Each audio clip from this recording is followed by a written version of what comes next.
Smart ভালো, কিন্তু over smart কিন্তু ভালো না। কিন্তু ওই যে লোভ, ও লোভের জন্য কাজ করতে গেছে। ও যদি কাজ করতো, আমার চাইতে বড় মানুষের সাথে কাজ করলে আমি বুঝতাম যে তুই একটা বাঘিনী, কিন্তু তুই আমার নিচু মানুষের সাথে কাজ করছিস। তার মানে তুই তুই নিজেকে কি বোঝাতে চাচ্ছিস আমি জানি না। নাচতে না জানলে ওঠান বাঁকা। অপু বিশ্বাসের উপরের রূপটা সুন্দর হলেও ভিতরটা খুবই কালো, ঠিক এমনই একটা মন্তব্য করেছেন কোরিওগ্রাফার গৌতম সাহা।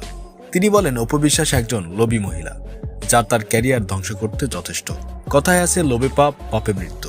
অর্থাৎ অপু বিশ্বাস প্রাপ্যর চেয়ে অধিক ভোগ করতে গিয়ে এখন সবই হারিয়েছেন। তবে এতেও যেন সীমাবদ্ধ ছিলেন না গৌতম সাহা। তিনি আরও বলেন, আমার থেকেও নিম্নমানের লোকদের সাথে কাজ করে অপু, তবু তার এত গর্ব কিসের? অন্তত লজ্জাবোধটুকু হলেও থাকা উচিত। একটা সময় অপু বিশ্বাস গর্ব করেই বলতেন, গৌতম সাহা তার আপন ভাইয়ের মতো।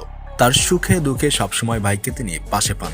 কিন্তু হঠাৎ করে অপু তার স্থান পরিবর্তন করার সিদ্ধান্ত নেন। অপরদিকে সেই একই স্থানে যুক্ত হন শবনম বুবলি, যে কারণে সকলেরই একটা ধারণা ছিল কৌশল ব্যবহার করে অপুকে সরিয়ে বারিশার পাশে নিজে স্থান গড়ে নিয়েছেন বুবলি।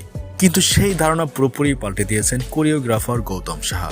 তিনি বলেন, অপুর সাথে যেহেতু তার ভাই বোনের সম্পর্ক ছিল, তাই অপুর ভালোর জন্যই বাইরের একটা কাজে বাধা দিয়েছিলেন তিনি। কিন্তু তাকে অমান্য করে সেখানে অ্যাটেন্ড করেন অপু বিশ্বাস, আর তারপর থেকেই তাদের সাথে দূরত্ব বাড়তে থাকে।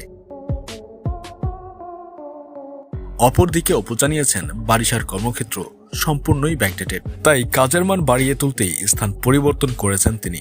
যে বিষয়টি নিয়ে এবার অনেকটাই ক্ষিপ্ত রূপ ধারণ করেছেন গৌতম সাহা। তিনি বলেন, অপু তার থেকে উচ্চমানের কারোর সাথে কাজ করলে গর্ব করতে পারত, কিন্তু তার থেকে নিম্নমানের ব্যক্তিদের সাথে কাজ করেও কিভাবে উৎসরে কথা বলেন তিনি।